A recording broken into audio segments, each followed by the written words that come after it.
to Then Sings the Soul. Karibuni sana. Today tuko na mgeni. We have a guest, and we have a guest who is going to teach us so much about the music industry.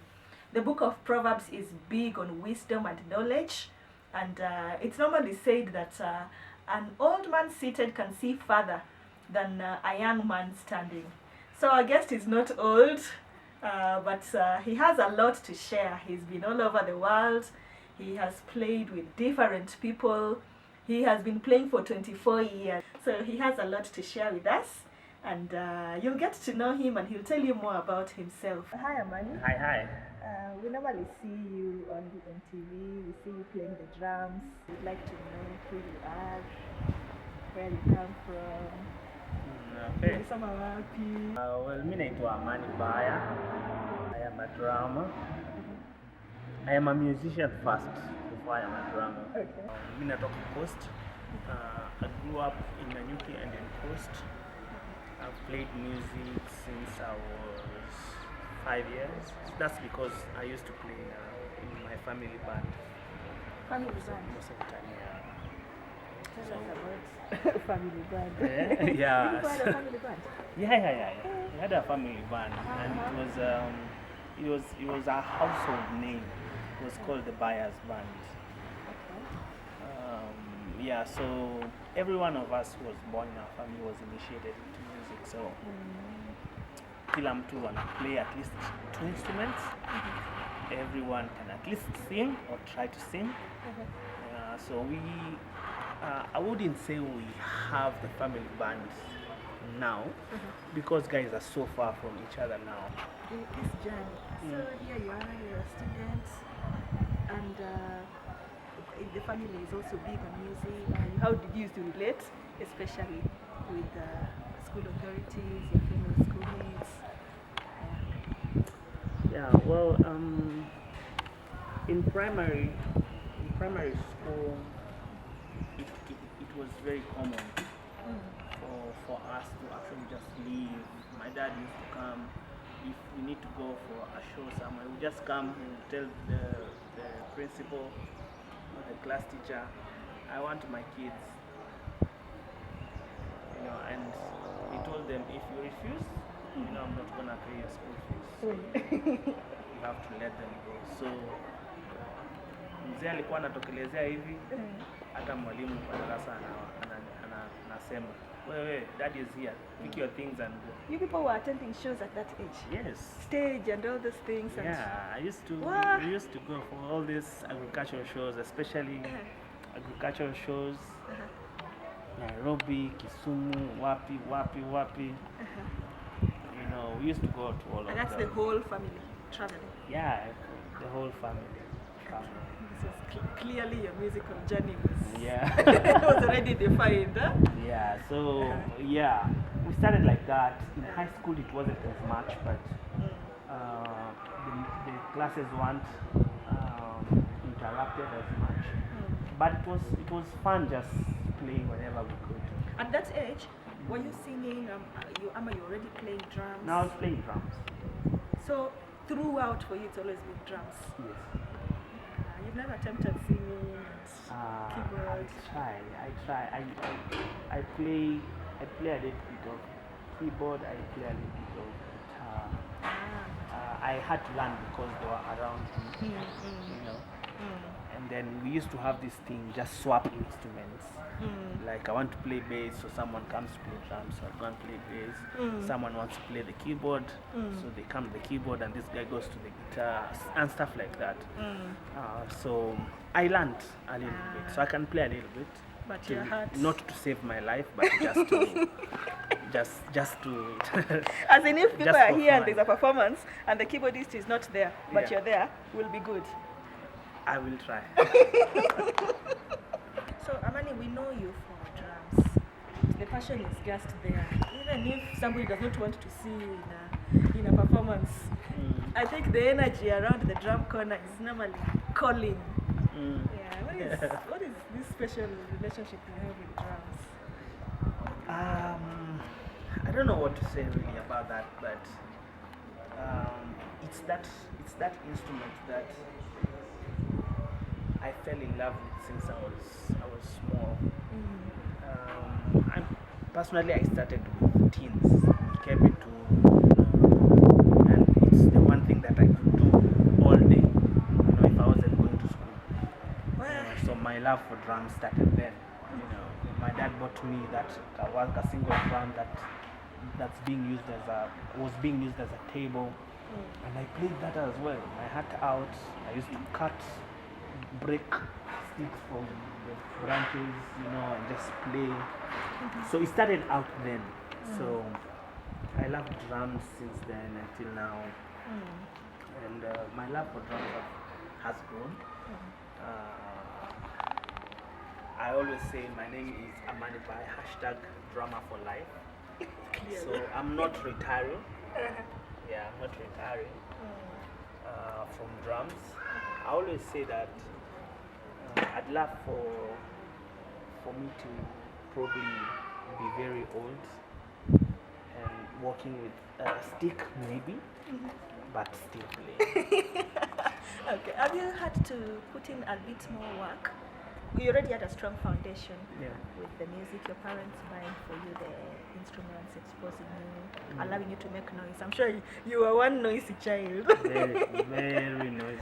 Yeah. Have you had to do a bit more in terms of maybe studying for it, deliberately saying, this part of my day, I'm going to be working on trying a new piece of music, and as in just adding your own efforts? Well, going to school wasn't part of my plan. Though I really wish I could. Probably I'd have learned more. I would have learned more. But when now it got to a professional level, I had to put in work, put in hours of practice, put in hours of research, put in hours of just listening to music. Now with a critical ear, just trying to learn things by ear, because I have always been playing by ear. So my ears have done so much work for me in terms of learning stuff. So that's probably about 12 years now. Because professionally I started playing music I think around 2008. That's when I decided I want to do this. When you're listening to with the ear, who are these icons by then that you are listening to especially? Who are your role models? So I was not very lucky to listen to a lot of drummers from here, like locally. I listened to a lot of black gospel. Then because I was trying to learn that particular style of music. So there's this guy I listened to those times. His name is Calvin Rogers. Then he was working with artists like Byron Cage. Then when the music was really, I would say when music was music, working with guys like Fred Hammond. So I really listened to him, and over time I really loved him and his style of playing. So that's the one guy I can say until today I would definitely listen to Calvin Rogers any day, anytime. I think also with time he's really matured and become really good. Not so flashy on everything he does, but very composed and very straight to the point. Whatever he does is absolutely amazing.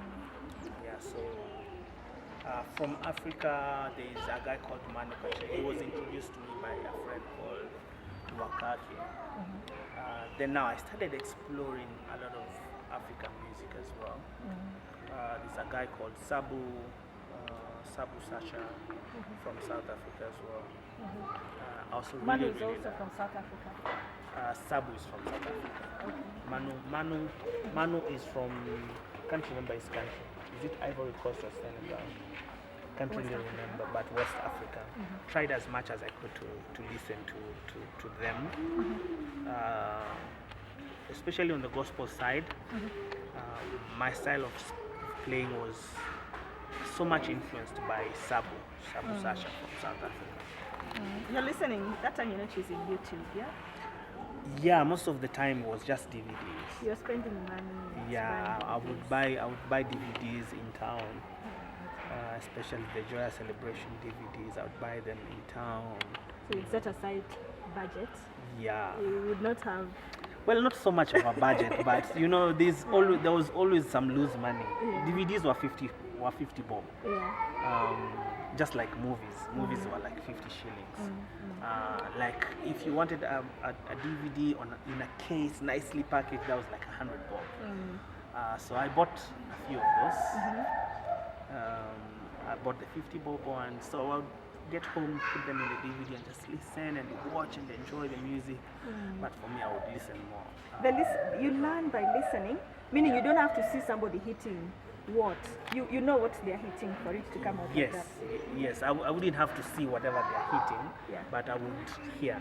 That means you can, when you mention flashy, you can tell when it turns towards... Yeah, I can tell. I can tell when someone is showing off. Been lucky to be exposed to a lot of music opportunities. We've seen you on Churchill Live. We've seen you in Court Studio. I know you've traveled abroad.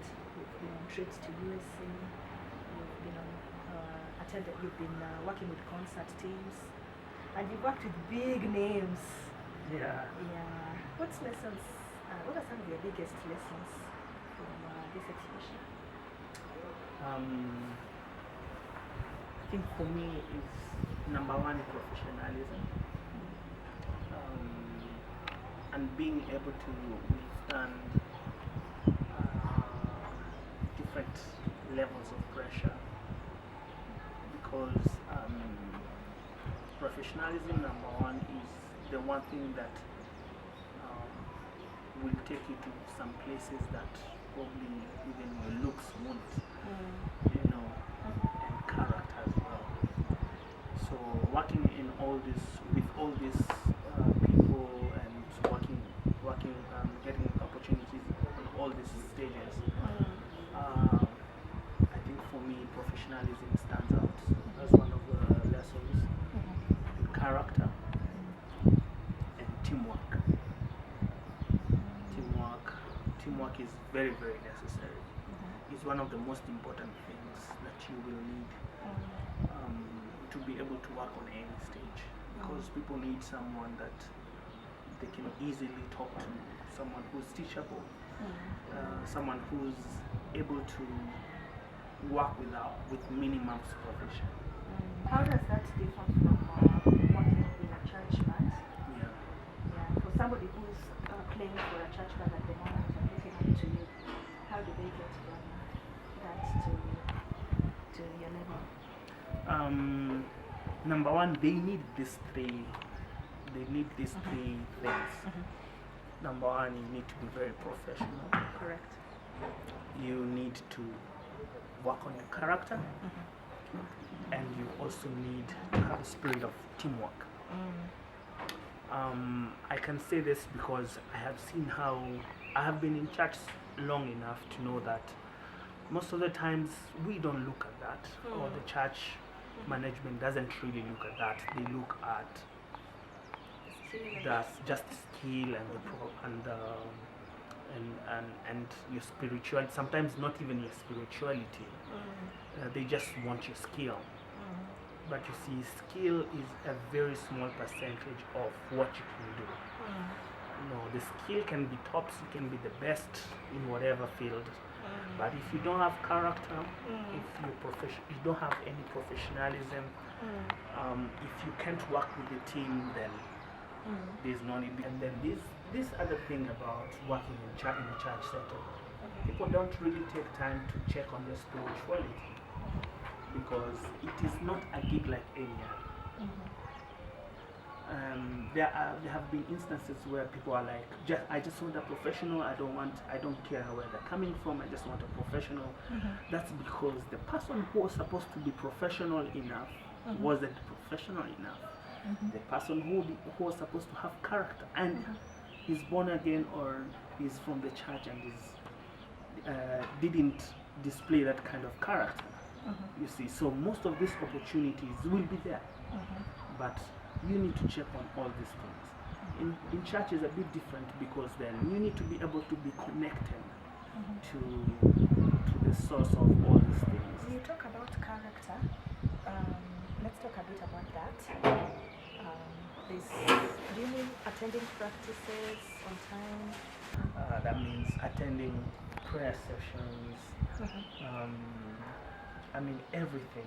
Timekeeping is just one of them, and that is one of the things that really troubles people, keeping time. So it's very, very important.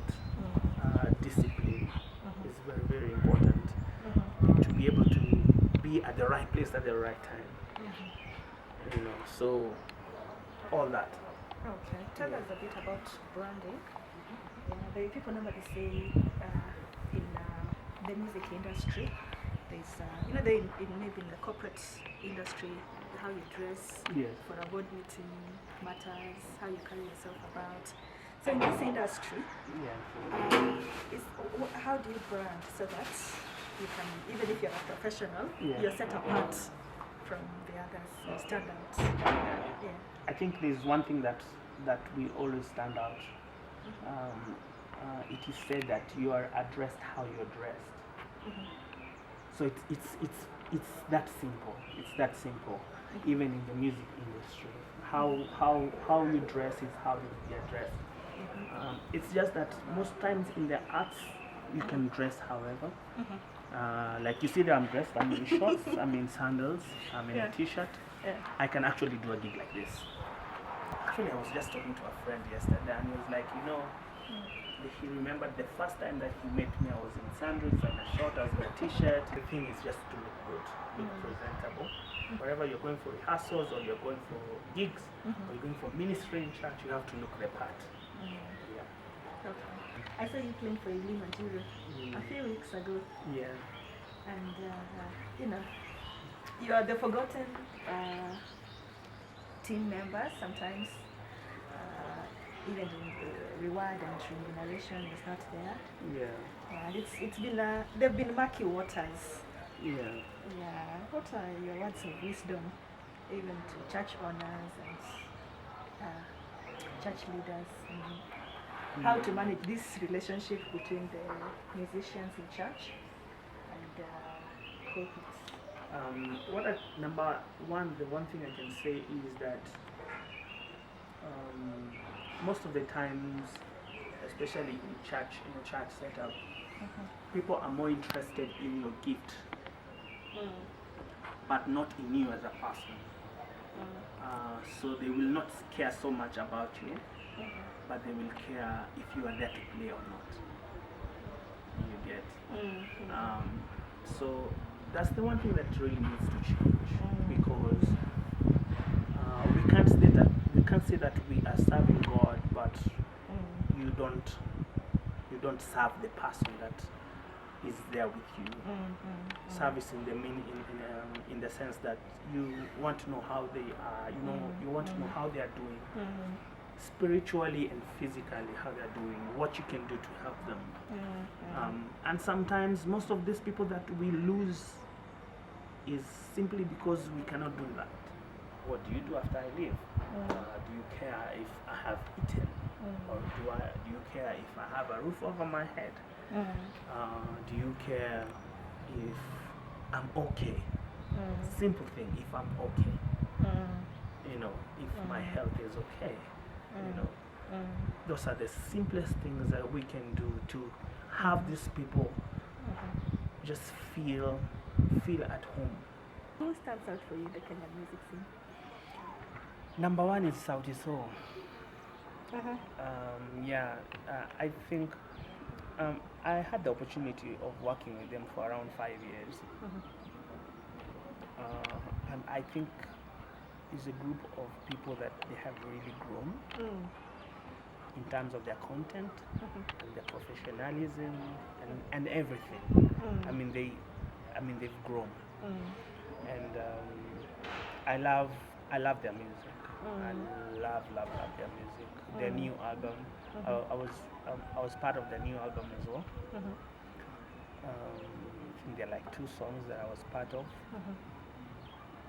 Yeah, and anytime they call me, I oblige. They are my people now. They're like my brothers. They are really good friends of mine as well. Nyashinsky as well. I've worked with Nyashinsky and I love his music. I love his content.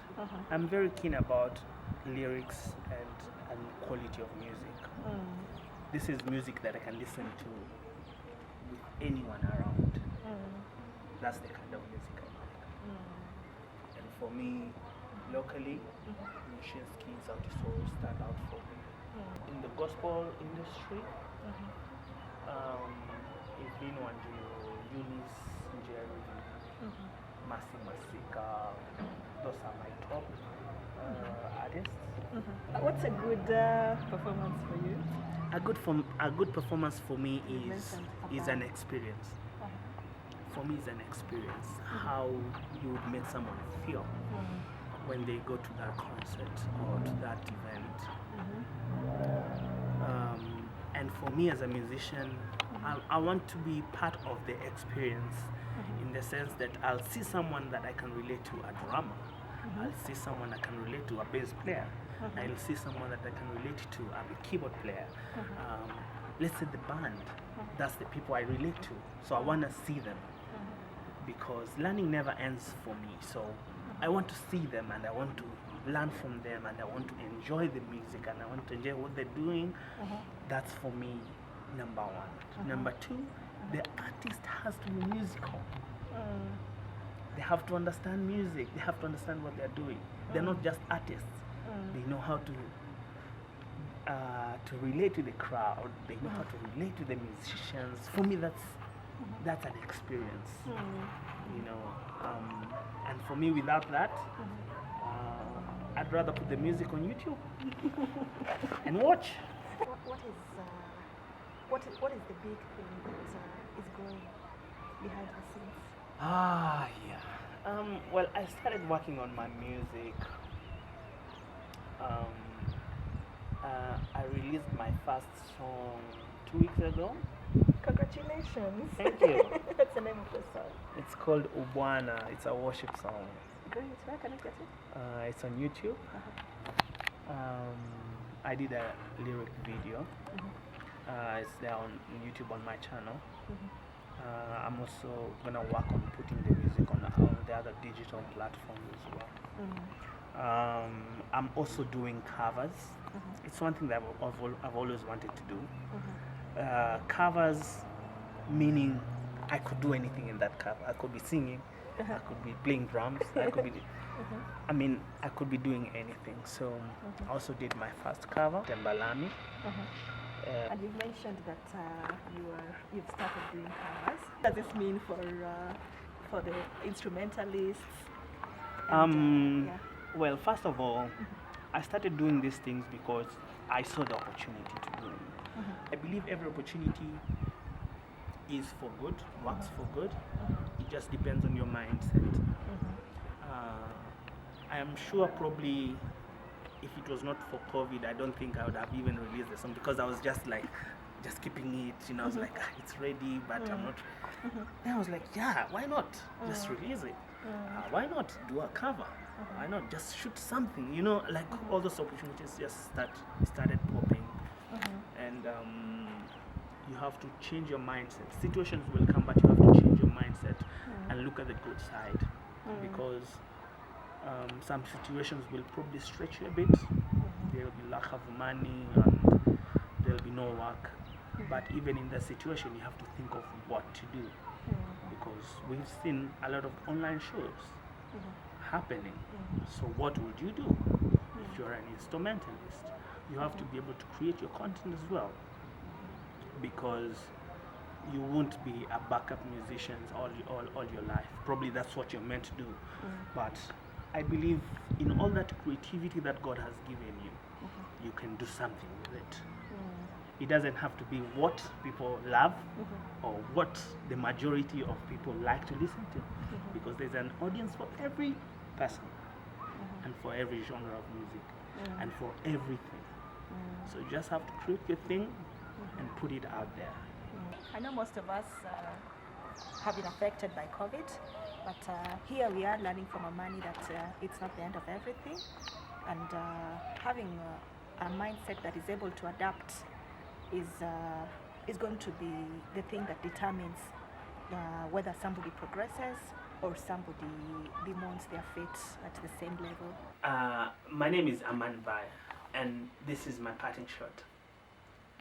It's either you're a musician or not. Don't ever say you're an upcoming musician. You are either playing or not. So you have to decide. Okay? But music is so much fun.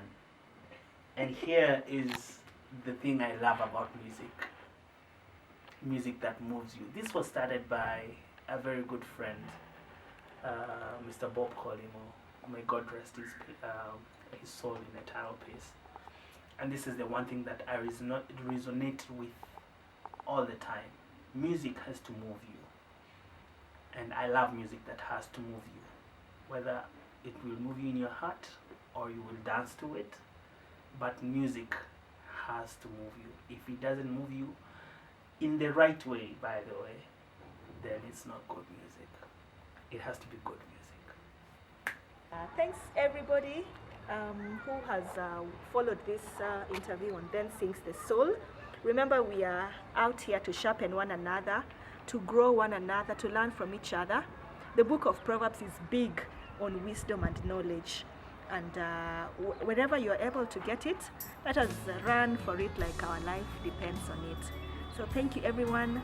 Look out for the next show, the next episode. It is a wrap from us.